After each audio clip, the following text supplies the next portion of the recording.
एक गांव में रामू और श्यामू दो किसान रहते थे।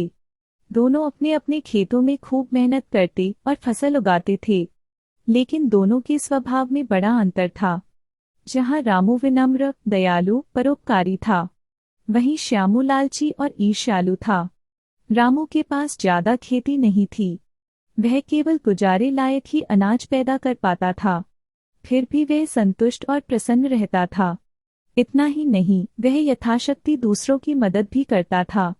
श्यामू के पास रामू से अधिक खेती थी, उसके खेतों में अनाज अधिक पैदा होता था, लेकिन वह अपनी स्थिति से खुश नहीं था।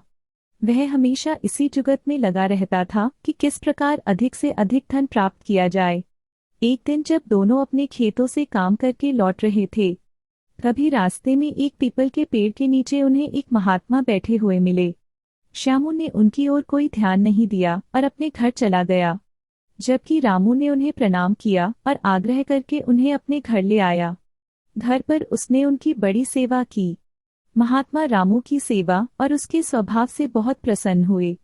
जाते समय उन्होंने रामू को एक शंख देते हुए कहा, बेटा, मैं तुम्हारी सेवा से बहुत प्रसन्न हूँ, इसलिए तुम्हें यह चमत्कारी शंख दे रहा हूँ। इसे मैंने वर्षों की तपस्या के फलस्वरूप प्राप्त किया है। महात्मा जी ने आगे कहा, इस शंख की विशेषता यह है कि इससे तुम जो भी मांगोगे यह तुम्हें दे देगा। इतना कहकर महात्मा वहां से चले गए। अब तो रामू की सारी समस्याएं दूर हो गईं। उसको जो भी आवश्यकता होती वह शंख से मांग लेता।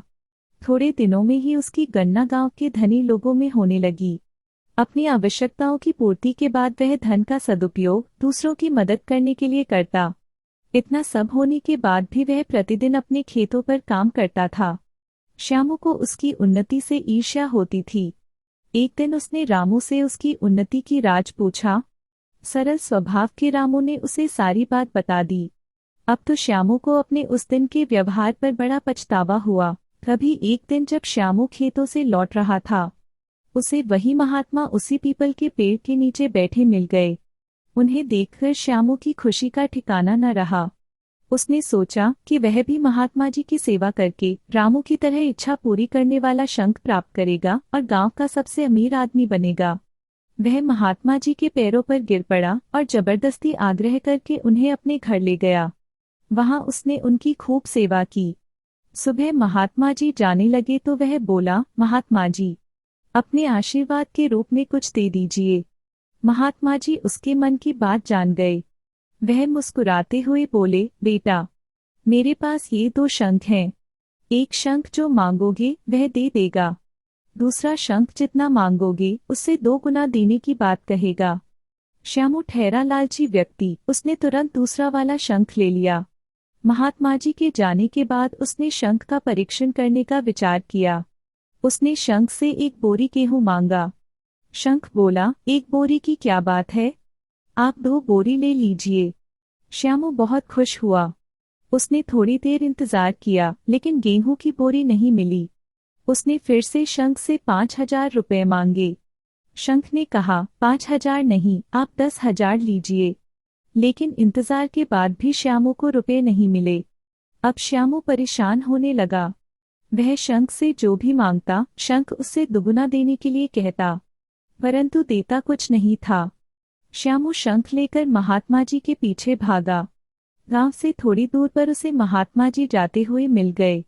उसने महात्मा जी को सारी बात बताई तो वे बोले, मैंने तुम्हें पहले ही बता दिया था कि दूसरा शंख जितना मांगोगे उससे दुगुना देने के लिए कहेगा। मैंने ये नहीं कहा कि वह दुगुना देगा, लेकिन तुमने लालच के चक्कर में मेरी बात ध्यान से नहीं सुनी। अब कुछ नहीं हो सकता। अब तो तुम्हें जो मिला है उसी से संतोष करना पड़ेगा। इतना कहकर महात्मा आगे बढ़ गए। यह कहानी हमें सिखाती है कि कभी भी ज्यादा का लालच नहीं करना चाहिए, अन्यथा जो मिल रहा है उससे भी हाथ धोना पड़ सकता है। संतोष सबसे बड़ा धन होता है। एक नगर में एक सेठ रहता था। वह बहुत कड़वा बोलता था। वह सरल और मीठी बातों का जवाब भी बहुत चिड़चिड़ेपन से कटु बातों के द्वारा देता था। उसके परिवार, रिश्तेदार, मित्र आदि उसकी इस आदत से बहुत परेशान थे। इतना ही नहीं, उसके कटु स्वभाव का असर उसके व्यापार पर भी पड़ रहा था। उसके यहाँ ग्राहक आने से कतराने लगे थे, जिससे उसकी बिक्री कम होने लगी और उसका व्यापार घाटे में आ गया। इससे सेठ चिंतित हुआ, लेकिन उसने अपने स्वभाव की कमी पर विचार नहीं किया। उन्हीं दिनों नगर में एक महात्मा जी आए। वे लोगों की समस्याएं दूर करने के लिए प्रसिद्ध थे। एक दिन सेठ ने विचार किया कि मैं भी महात्मा जी से अपनी समस्या के निराकरण का उपाय पूछूं। एक दिन सवेरे सवेरे वह महात्मा जी के पास पहुंचा, लेकिन वहां पहले से ही लोगों की भीड़ लगी थी। कुछ समय बीतने के बाद भी जब सेठ का नंबर नहीं आया तो वह व्यग्र हो उठा। उसे दुकान खोलने के लिए देर हो रही थी। महात्मा जी से पहले मिलने के चक्कर में उसका लोगों से झगड़ा हो गया। कोलाहल सुनकर बाबाजी का ध्यान सेठ की ओर गया। झगड़े का कारण जानने के बाद बाबाजी ने सेठ को बुलाया और कहा, आओ, पहले तुम्हारी बात ही सुन लेते हैं। सेठ ने बाबा को अपनी समस्या बताई। महात्मा जी सेठ के स्वभाव के अवगुण को पहले ही जान चुके थे।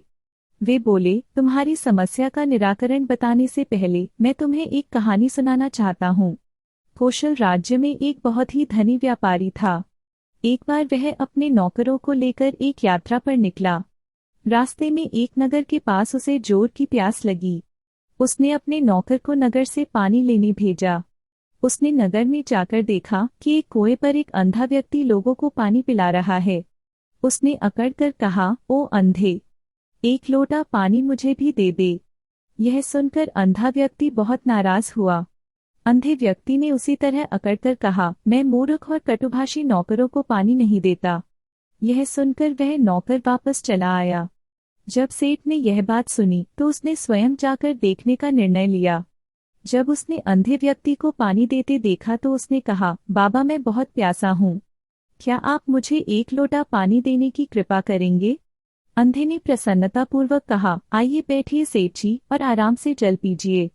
पानी पी लेने के बाद सेठ ने अंधे व्यक्ति से पूछा, बाबा आपने कैसे जाना कि मैं सेठ हूँ जबकि आप देख नहीं सकते? तब अंधे व्यक्ति ने उत्तर दिया कि वाणी व्यक्तित्व की पहचान होती है।